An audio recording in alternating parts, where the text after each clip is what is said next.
अब हम लोग स्टार्ट करेंगे अर्थमेटिक्स। ठीक, अर्थमेटिक का सबसे इंपॉर्टेंट चैप्टर होता है परसेंटेज। यदि परसेंटेज आपका क्लियर है तो आपका प्रॉफिट एंड लॉस भी क्लियर होगा और आपका क्या बोलते हैं CI SI भी क्लियर होगा। और ये सारे जो चैप्टर अर्थमेटिक्स के सबका जड़ क्या है तो परसेंटेज है। परसेंटेज क्लियर तो बाकी सारे चैप्टर भी आपके क्या होंगे क्लियर होंगे। पर का मतलब प्रति, सेंटेज का मतलब प्रति 100 में परसेंटेज, प्रतिशत का मतलब होता है प्रति 100। ठीक है, इसका हिंदी में क्या होता है प्रतिशत लिखते हैं। मतलब कोई भी वस्तु अगर हम कहें परसेंटेज, इसका मतलब होता है 1/100। बस आपको ये याद रखना है। परसेंटेज का मतलब क्या होगा तो 1/100, एक में 100वां भाग। एक का क्या होगा 100वां भाग, हमारा क्या कहलाता है परसेंटेज कहलाता है। ठीक है, चलिए तो इसको थोड़ा सा हम लोग डिटेल पढ़ेंगे। इसमें हम आपको पहले कंसेप्ट देंगे, ताकि मेरी मजबूरी है अगर इसके कंसेप्ट को अगर मैं आपको क्लियर कर दूं तो आपका क्या होगा कि जो भी एग्जाम में सवाल आएंगे उससे आप अच्छे से सोल्व कर पाएंगे। चाहे प्रॉफिट लॉस का हो, चाहे क्या बोलते हैं CI SI हो, चाहे आपका क्या बोलते हैं रेशियो हो, परसेंटेज आया तो उसमें भी इसका जरूरत पड़ेगा, चाहे एवरेज हो उसमें भी परसेंटेज आया तो इसका भी जरूरत पड़ेगा, तो परसेंटेज चाहे डिस्काउंट हो। ठीक है, तो सबसे पहले ये बात को समझे, परसेंटेज का मतलब होता है प्रति 100, 1/100। परसेंटेज का मतलब 1/100 मतलब एक का 100वां भाग। ठीक है, देखिए मैं आपको बता देता हूं, जैसे कि आपको कहे मैं 100%, मैंने बोला है 100%। 100% परसेंट का मतलब क्या होता है 1/100। जब परसेंट का चिन्ह हटेगा तो 1 कितना आ जाएगा 100 आ जाएगा। तो 1/100, 100 से 100 क्या हो गया कट गया, तो क्या बचा 1 बचा ना बाबू। तो यही मतलब है परसेंटेज का। ठीक है, तो इसे आप ध्यान दीजिएगा। तो 100 का मतलब एक, अगर 100% को हम आधा करें तो कितना परसेंटेज होगा, तो आप बोलोगे 50%। आप सोचो 100 का मान एक था तो 100 को हमने आधा किया, जब 2 से इधर भाग किया है तो इधर भी हमको क्या करना पड़ेगा 2 से ही भाग करना पड़ेगा। तो 50% का वैल्यू कितना हो जाएगा, जब 2 से भाग दिया 100 में तो 50 आया। एक में 2 का भाग देंगे तो कितना होगा 1/2। और 50 के मैं आधा करना हूं, इसका 50 का आधा करूंगा तो कितना आएगा बाबू, तो 25%। आप बताओ 25%, इसका आपने आधा किया है, इसका मतलब कि इसका भी आधा करेंगे तो 1/4 आ जाएगा। ये बात समझ रहे हैं, क्या होगा तो 1/4 हो जाएगा। सिमिलरली इसी प्रकार 25 का आधा करोगे बाबू तो 12.5%, कितना आएगा 12.5%। या आप इसको ये लिख सकते हो 12.1/2%। तो इसका मान क्या होगा, इसका 25 का मैं आधा किया तो इतना, तो 1/4 का आधा कितना होगा तो 1/8 होगा। क्या होगा बाबू, तो 1/8 होगा। आप निकालोगे तो वही बात आएगी। मैं आधा कर रहा हूं, कंसेप्ट समझने की कोशिश करो। 100 था तो मैंने दोनों तरफ 2 से डिवाइड किया तो 50 आ गया, तो इधर 2 से करेंगे तो 1/2 आएगा। ये 50 था, दोनों तरफ मैंने 2 से डिवाइड कर दिया तो 25 हो गया, ये 1/4 आ गया। ये इतना था, मैंने 2 से डिवाइड किया 12.5 आया, तो 1/4 को 2 से डिवाइड करेंगे तो 1/8 आ जाएगा। ठीक है, ये बात समझना। 12.5 को अगर आप डिवाइड करते हो बाबू तो 90% का क्या करेंगे, 10 का क्या है 9 में, 10 का 9 में गुणा कर देंगे तो कितना 90 हो जाएगा। तो आप बताओ जब 9 का गुणा किया तो इधर भी मुझे 9 का गुणा करना पड़ेगा ना, तो 9 बटा कितना होगा 10 होगा। चलिए इतना मान आप लोग लिख लीजिए। मान चाहिए, किसका मान चाहिए, तो 45%। 45% का मान क्या होगा, तो आप देखो, अब तो एक तरीका ये है कि आप कहोगे सर 45 बटा हम क्या कर दें 100 कर दें। अब कटा देंगे, ये कटेगा ही नहीं। 45/100 क्या होगा, ये कटेगा 5 से, 20 बचे 100, ये 5 से कटेगा 9, तो 9 बटा कितना आ गया, तो 20 आ गया। इतना काम हमें नहीं करना है, हमें इतना काम नहीं करना है। आप सोचो 45% का मान हमें निकालना था, 45% का। आप बताओ 90% का मान कितना दिया है, ध्यान से देखो तो 90% बराबर 9/10 दिया है। 9/10 दिया है, इसका मतलब 90 का हमको हाफ चाहिए। 90 का हाफ करेंगे तो मतलब 2 से भाग करेंगे तभी ना आएगा। तो 90 का हाफ करने का मतलब ये हुआ कि 90% का मान कितना होता है। अब सोचो तो 90% का मान दिया है 9/10, 90% का मान 9/10 दिया है, और 90 को जब आधा करेंगे मतलब 2 से भाग करेंगे, तो इसके जब RHS में 2 से भाग कर रहे हैं तो LHS में भी हमको क्या करना पड़ेगा 2 से भाग करेगा। अरे बाबू इधर देखो, ये 90% बराबर 9/10 दिया है। ठीक है, हमको इधर भी 2 से भाग करना है और इधर भी क्या करना है 2 से भाग कर देना है, 2 से भाग कर देना है। मतलब कि 2 से भाग करने का मतलब 1/2 से गुणा करना है, याद रखना। जब ये हमारा कितना आ जाएगा बाबू, तो 45%। तो 9/2 को जब 2 से भाग करोगे तो आप पता है ना 9/10 जब 2 से भाग करोगे तो इसके बटा में कुछ नहीं तो 1 है तो 1/2 आ जाएगा ना, वही बोले 1/2 से, तो 9 बटा में कितना हो जाएगा, 20 नहीं हो जाएगा। तो ऐसे हम मान निकालने की कोशिश करेंगे, इस बात को आप याद रखना। परसेंट का मान कितना आया था, तो 9 बटा में 40 आया था, कितना आया था, नहीं 9 बटा में 20 आया था, 9 बटा में 20 आया था, ठीक है। 45 का मान कितना आया था, तो 9 बटा 20 आया था।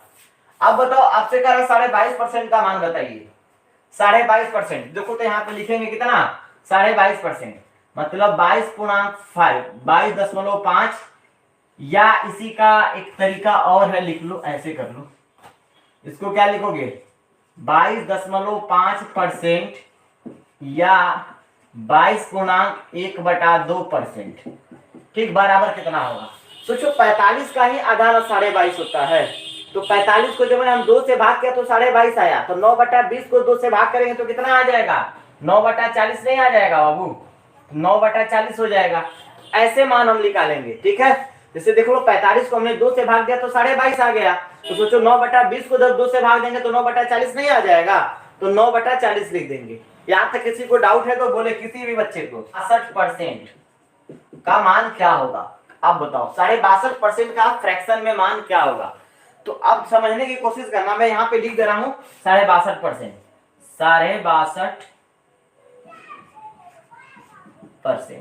62.5% का क्या मान होगा आपको बताना है, ठीक है।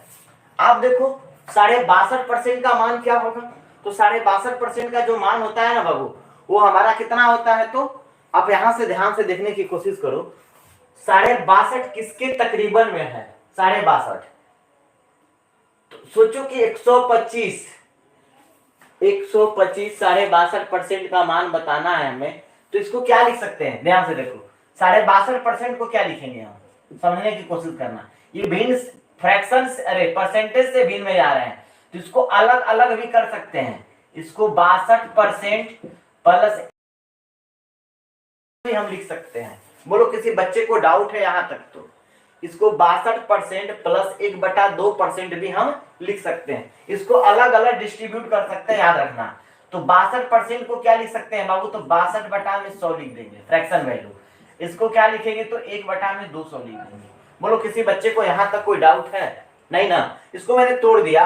अब बताओ 62/100 आ गया, सोचो 62/100 है, ये 200 है, हमने आपको शॉर्ट तरीका बताया था अगर याद हो फ्रैक्शन का, तो हमको यहाँ पे 2 बनाना है तो यहाँ पे भी 2 से गुणा कर देंगे, क्योंकि हर दोनों का क्या हो जाएगा, तो 62 दूना कितना 124, अब प्लस यहाँ पे 1 आ गया, और बटा में कितना हो गया बाबू, तो 200 हो गया, क्या हो गया, तो 200 हो गया।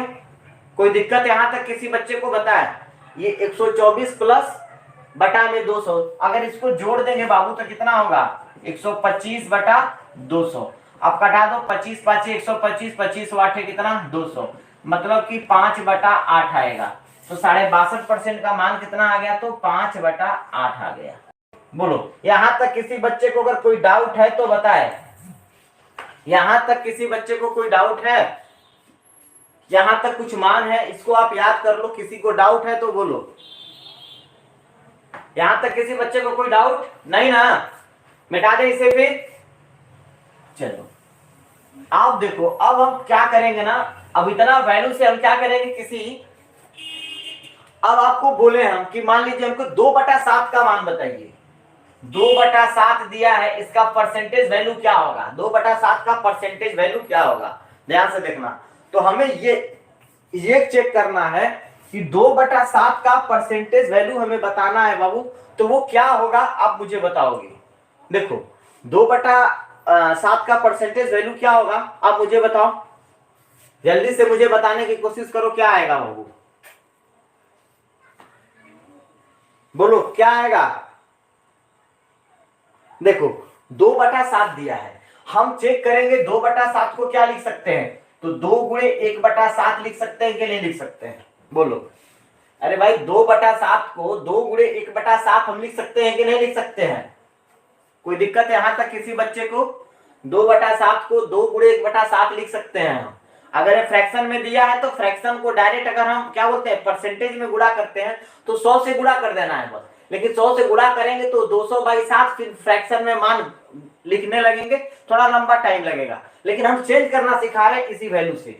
2/7 को 2 गुणे 1/7 लिख दोगे आप। अब बताओ 1/7 किसका परसेंटेज होता है? 1/7 किसका मान होता है?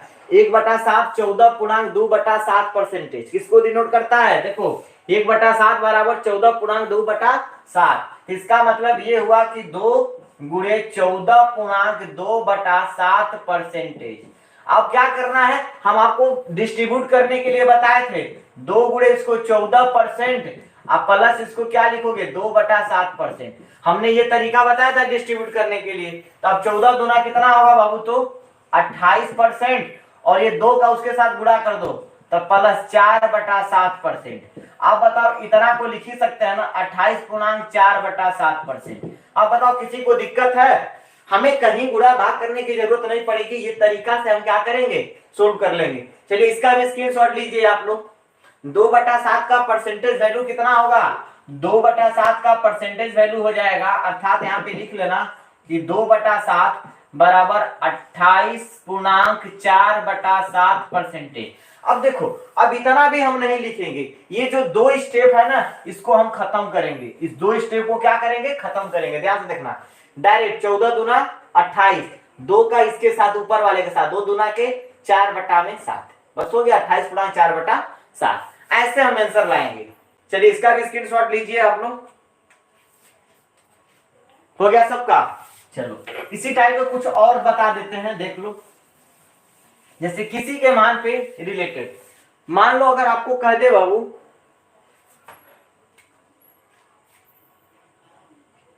3/16, चलो 3/16 का बताओ क्या होगा?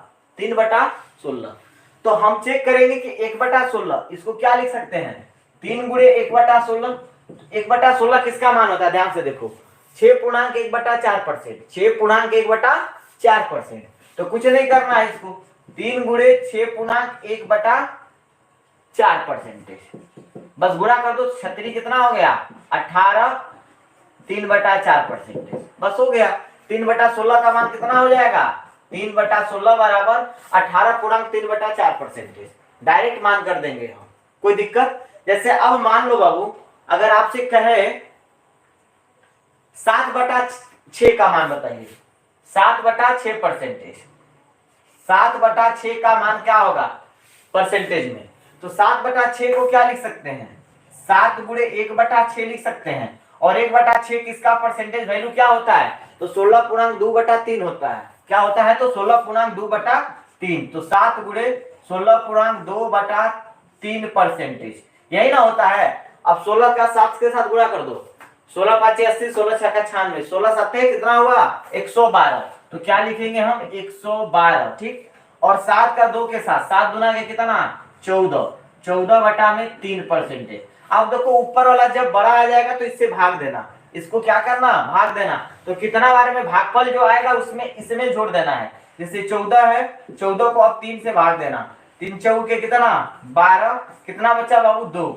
रिमाइंडर ऊपर लिखा जाएगा और ये भागफल इसमें जुड़ जाएगा। तो 112 और इस 4 को जोड़ दो तो 112 4 कितना हो गए? 116। 116 और रिमाइंडर कितना बचा है? तो 2 बचा है। तो 2/3 परसेंटेज। तो यही आपका मान होगा। किसका मान होगा बाबू? तो याद रखना, अगर आपसे पूछ दिया तो किसका वैल्यू निकल कर आ गया, इसलिए 7/6 बराबर 116/2/3 परसेंटेज।